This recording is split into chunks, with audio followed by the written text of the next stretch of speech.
Once upon a time, in a small suburban town, a group of friends decided to have a sleepover at Sarah's house.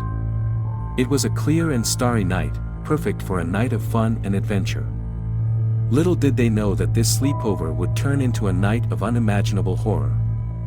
As the clock struck midnight, the group gathered in Sarah's living room, armed with popcorn, soda, and a handful of horror movies.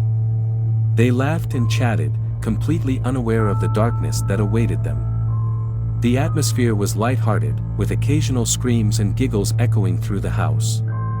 Suddenly, the power went out, plunging the entire house into darkness. The friends let out startled cries, their hearts pounding in their chests. Sarah fumbled for her phone and turned on the flashlight, casting an eerie glow on their frightened faces. Determined not to let the power outage ruin their night, they decided to play a game of hide-and-seek throughout the house.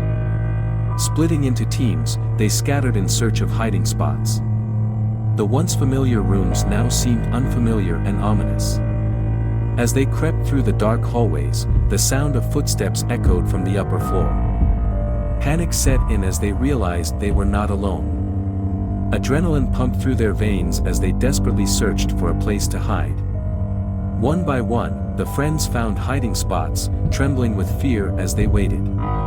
The footsteps grew closer, accompanied by a chilling whisper that sent shivers down their spines. The atmosphere was thick with terror as the friends clung to one another, barely able to breathe.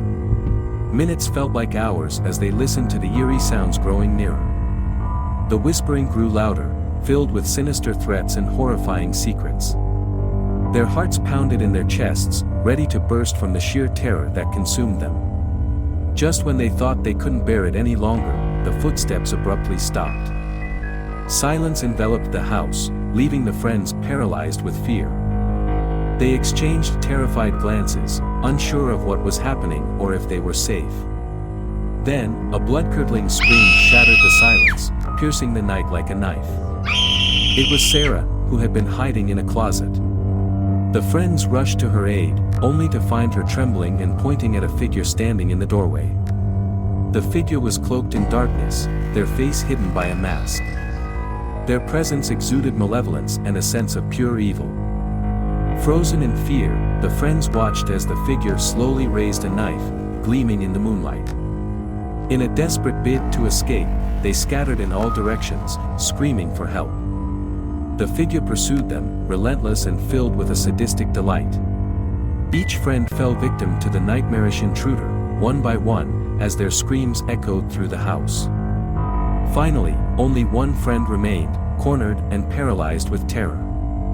The figure approached, their knife dripping with the blood of the fallen. The friend closed their eyes, awaiting their fate, as the figure's laughter echoed through the house. The next morning, the sun rose, casting its warm rays upon the house.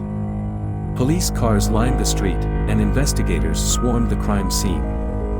The horror of the previous night had left a lasting scar on the small town. The friends' families mourned their tragic loss, forever haunted by the memory of that fateful sleepover. The true identity of the figure was never discovered, leaving the community to live in fear and uncertainty. And so, the sleepover that was meant to be a night of laughter and friendship turned into a horrifying nightmare, a tale told in hushed whispers for years to come, a reminder that sometimes the darkness lurking in the shadows can consume even the most innocent of nights.